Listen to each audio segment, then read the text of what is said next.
Les aventures de Pinocchio de Carlo Collodi, traduction de Claude Sartirano. Chapitre 36. La marionnette Pinocchio devient enfin un vrai petit garçon. Alors que Pinocchio nageait le plus vite possible pour rejoindre la côte, il s'aperçut que son papa, à cheval sur son dos, avait les jambes à moitié dans l'eau et qu'il tremblait fortement comme s'il avait une crise de paludisme. Tremblait-il de froid ou de peur? Peut-être des deux, mais optant plutôt pour la peur, Pinocchio lui dit pour le réconforter. « Courage, papa, dans quelques minutes nous arriverons sur la terre ferme et nous serons sauvés. »« Mais où est-il, ce fameux rivage ?» demanda le vieil homme de plus en plus inquiet, en plissant les yeux comme le font les tailleurs pour enfiler une aiguille. « Moi je le vois, » assura la marionnette. « Vous savez, je suis comme les chats qui ont une meilleure vue la nuit que le jour. » Pinocchio faisait semblant d'être de bonne humeur. En réalité, les forces commençaient à lui manquer, sa respiration était de plus en plus courte et il était au bord du découragement car la côte était encore très loin. Il continua néanmoins de nager jusqu'à ce qu'il n'ait plus du tout de souffle. Alors il tourna la tête vers Geppetto et haletant lui dit « Mon papa, aidez-moi, je n'en peux plus, je crois que je vais mourir. » Ils étaient effectivement sur le point de se noyer quand ils entendirent une voix de guitare désaccordée qui demandait « Qui parle de mourir ?»« C'est moi et mon pauvre papa. »« Mais je reconnais cette façon de parler, » continua la voix éraillée. « Tu ne serais pas Pinocchio ?»« Si, c'est moi. Et toi, qui es-tu ?»« Je suis le thon. J'étais avec toi dans le corps du requin. »« Comment as-tu fait pour t'échapper ?»« J'ai suivi ton exemple, c'est toi qui m'as montré le chemin et je me suis sauvé moi aussi. »« Ah, joli thon, tu tombes à pic. Au nom de l'amour que je te porte et que je porte à toute ta progéniture, je t'en supplie, aide-nous, sinon nous sommes perdus. De tout cœur, accrochez-vous à ma queue et laissez-vous tirer. Dans quelques minutes, nous aurons atteint le rivage. » Geppetto et Pinocchio ne se le firent pas dire deux fois, mais ils préférèrent se mettre à califourchon sur le dos du thon. « On n'est pas trop lourd ?» s'inquiéta Pinocchio. « Lourd ? Par le moins du monde. J'ai l'impression d'avoir 2 coquilles vides sur mon dos, » affirma le thon qui avait la puissante stature d'un veau de 2 ans. Arrivé sur le rivage, Pinocchio sauta à terre, aida son père à en faire autant, puis, se tournant vers le thon, lui dit d'une voix très émue. « Ami, tu as sauvé mon papa. Je n'ai pas assez de mots pour te remercier. Permets-moi au moins de t'embrasser en signe de reconnaissance éternelle. » Le thon sortit son museau de l'eau. Pinocchio s'agenouilla et posa sur sa bouche un baiser très affectueux. Ce geste si spontané et qui exprimait tant d'amitié troubla profondément le thon peu habitué à ce genre d'effusion. Du coup, honteux qu'on puisse le voir pleurer comme un bébé, il rentra sa tête dans l'eau et disparut. Entre-temps, le jour s'était levé. Pinocchio offrit son bras à Geppetto qui pouvait à peine tenir debout et lui dit « Appuyez-vous sur moi, mon petit papa, on va marcher lentement, comme des tortues, et quand nous serons fatigués, on s'arrêtera. »« Mais où nous mènes-tu ?»« On va chercher une maison ou une cabane, en espérant que l'on nous donnera un morceau de pain pour manger et un peu de paille pour dormir. » Ils n'avaient pas fait 100 pas qu'ils virent assis sur le bord de la route 2 individus à l'air louche et minables qui demandaient l'aumône. C'étaient le chat et le renard. Ils étaient beaucoup moins fringants qu'autrefois. Le chat, à force de jouer à l'aveugle, avait fini par perdre la vue pour de bon. Quant au renard, la vieillesse l'avait rendu à moitié paralysé et il n'avait même plus de queue. Ce triste gibier de potence était tombé dans une misère si grande qu'il dut un beau jour vendre ce superbe appendice à un marchand ambulant qui l'acheta pour en faire un chasse-mouche. « Oh, Pinocchio !» cria le renard d'une voix pleurnicharde. « Aie pitié de 2 pauvres infirmes. »« Infirmes !» répéta le chat. « Adieu, beau masque !» répondit la marionnette. « Vous m'avez embobiné une fois, mais vous ne m'y reprendrez plus. Tu vois bien, Pinocchio, qu'aujourd'hui nous sommes vraiment pauvres et malheureux. »« Malheureux !» répéta le chat. « Si vous êtes pauvre, c'est bien de votre faute. Rappelez-vous le proverbe « Bien mal acquis ne profite jamais. » Adieu, mes jolis. « Aie pitié de nous. De nous. » Adieu, beau masque, rappelez-vous le proverbe. La farine du diablançon toujours se transforme. Ne nous abandonne pas. Pas, répéta le chat. Adieu, beau masque, rappelez-vous le proverbe. Qui vole à autrui son manteau n'aura même pas de chemise pour mourir. Pinocchio et Geppetto continuèrent tranquillement leur chemin. Peu après, ils découvrirent un sentier qui menait à une jolie chaumière au milieu des champs. Elle était en paille mais recouverte d'un toit de tuiles. « Cette maison est certainement habitée, fit remarquer Pinocchio. Allons-y. » Ils s'engagèrent dans le sentier et allèrent frapper à la porte de la chaumière. Une voix ténue se fit entendre. « Qu'est-ce que c'est ? C'est un pauvre papa et son pauvre enfant qui n'ont rien pour manger ni pour dormir. Tournez la clé et entrez. » Pinocchio manœuvra la clé. La porte s'ouvrit et ils purent entrer. Mais ils eurent beau regarder partout, ils ne virent personne. « Où donc est le maître de ces lieux ?» s'étonna Pinocchio. « Je suis là-haut. » Le fils et le père levèrent la tête en même temps. Ils aperçurent alors sur une poutre du plafond le grillon qui parle. « Oh, mais c'est mon cher grillon !» s'exclama Pinocchio en le saluant poliment. « Ah bon, maintenant je suis ton cher grillon, n'est-ce pas ?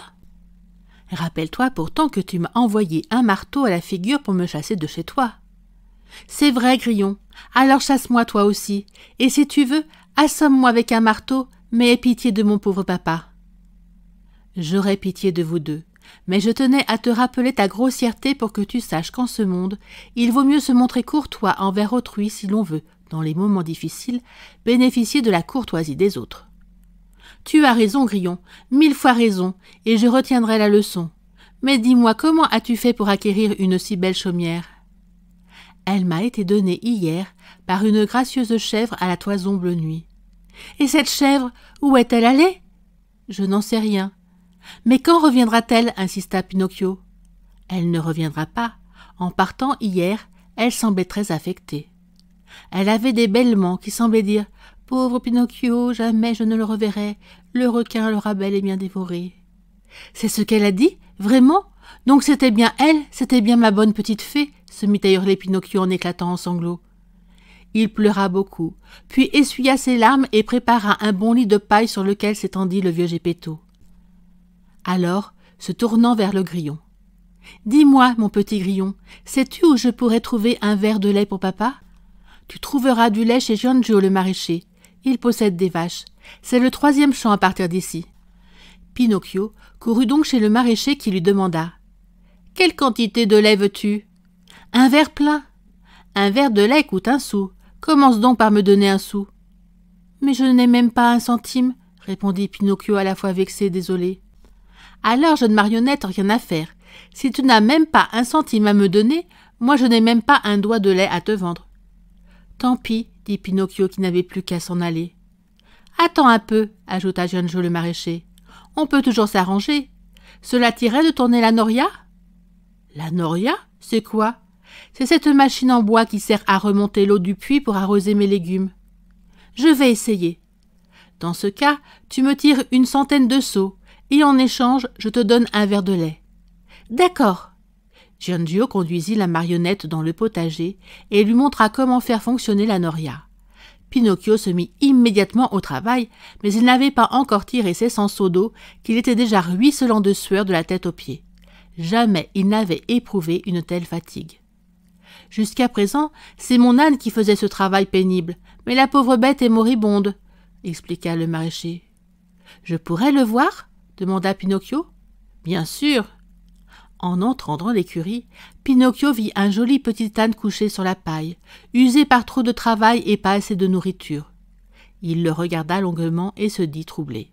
« Mais cet ânon, je le connais, j'ai déjà vu sa tête quelque part. » Alors, se penchant vers lui et utilisant le langage des ânes, il lui demanda « Qui es-tu » Le petit âne parvint à ouvrir les yeux et balbutia dans le même dialecte « Je m'appelle... la mèche... » Puis, refermant les yeux, il expira. « Pauvre Lucignolo !» soupira Pinocchio en essuyant avec de la paille une larme qui coulait le long de sa joue. « Tu es ému par un âne qui ne t'a rien coûté ?» s'étonna le maraîcher. « Qu'est-ce que je devrais dire, moi, qui l'ai payé 4 pièces d'or comptant ?»« C'est-à-dire, c'était mon ami. »« Un ami ? Oui, un copain de l'école. »« Comment ?» s'esclaffa Giangio qui riait à gorge déployée. « Comment ? Tu avais des bourricots comme camarades de classe ? Eh bien, tu as dû faire de fameuses études. » La marionnette, froissée par cette remarque, ne répondit rien, prit son verre de lait encore chaud et s'en retourna à la maison du grillon. Il continua 5 mois durant à se lever chaque jour avant l'aube pour aller manœuvrer la noria afin de gagner les verres de lait qui faisaient tant de bien à son papa dont la santé était délicate. Non content d'exercer cette tâche, il profita de son temps libre pour apprendre à fabriquer avec du jonc, corbeilles et paniers. Grâce à l'argent qu'il gagnait ainsi, il réussit à faire face aux dépenses domestiques qu'il gérait avec beaucoup de sagesse. Parmi 1000 autres choses, il fabriqua également une élégante carriole pour promener son père afin qu'il prenne un peu l'air quand il faisait beau. Lors des veillées, il s'entraînait à lire et à écrire. Pour la lecture, il avait acheté au village pour quelques centimes un gros livre auquel il manquait les premières et les dernières pages. Pour l'écriture, il utilisait une brindille en guise de plume et comme il n'avait ni encre ni encrier, il la trempait dans un petit récipient rempli de jus de mûre et de cerises. Il en résulta que, grâce à sa volonté d'apprendre, de travailler et d'aller de l'avant, non seulement il parvint à soigner son père toujours maladif, mais il put aussi mettre de côté assez d'argent pour s'acheter un habit neuf. Un matin, il dit à Geppetto : « Papa, je vais au marché m'acheter une veste, un chapeau et des chaussures. Et quand je rentrerai, je serai tellement chic que vous me prendrez pour un grand monsieur. » Une fois dehors, il se mit à courir, tout content et joyeux, quand soudain, il entendit qu'on l'appelait par son nom. C'était une belle limace qui sortait d'une haie. « Tu ne me reconnais pas ?» demanda la limace. « C'est-à-dire que...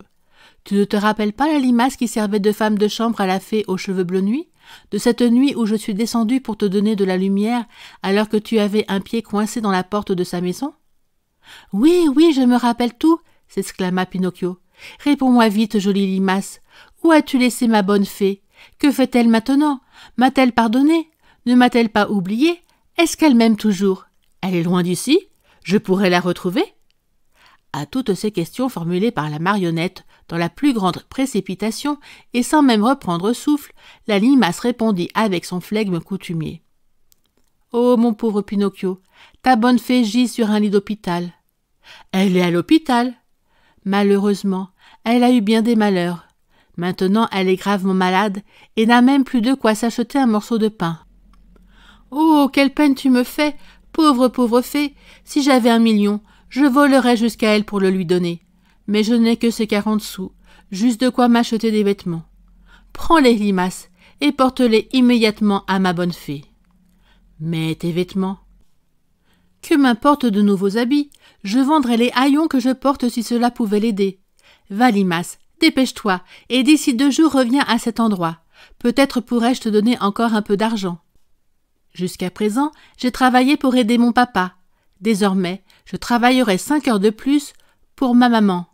Au revoir, limace. À après-demain. » La limace, contrairement à son habitude, fila comme un lézard sortant de son trou au plus fort de la canicule du mois d'août.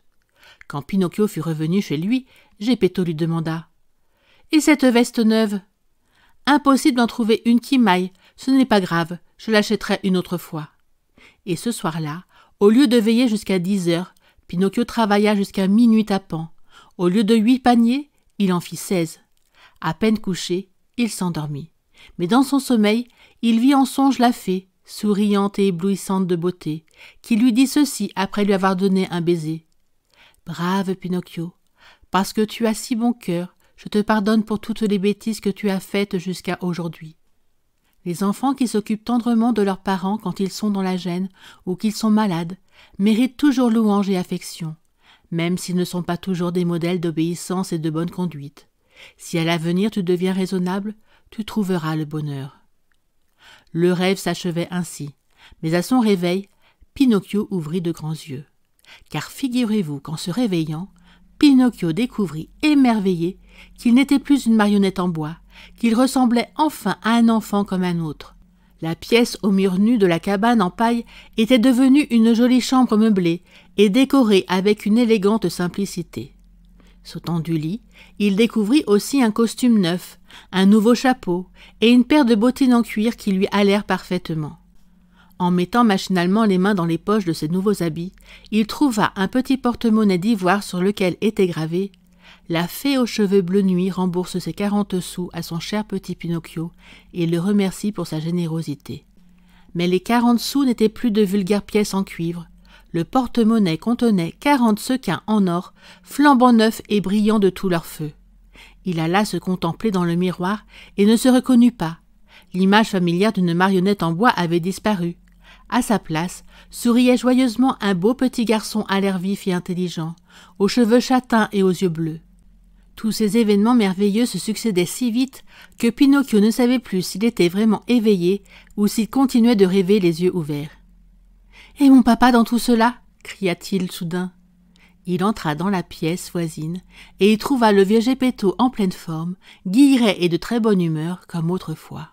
Retrouvant son métier de sculpteur sur bois, il était en train de fabriquer un magnifique cadre orné de feuillages, de fleurs et de têtes d'animaux. Pinocchio lui sauta au cou et le couvrit de baisers. « Comment expliquer tout ce changement, mon petit papa ?»« Tout cela, c'est grâce à toi, » répondit Geppetto. « Grâce à moi ?»« Mais oui, quand les sales gosses deviennent de bons petits, ils ont aussi le pouvoir de transformer toute leur famille. »« Et le vieux Pinocchio en bois, qu'est-il devenu ?»« Il est là. » La grande marionnette était contre une chaise, la tête penchant sur le côté, les bras ballants, les jambes emmêlées et à demi repliées, à se demander comment elle pouvait tenir debout. Pinocchio la regarda un moment avec attention, puis poussa un grand soupir de satisfaction.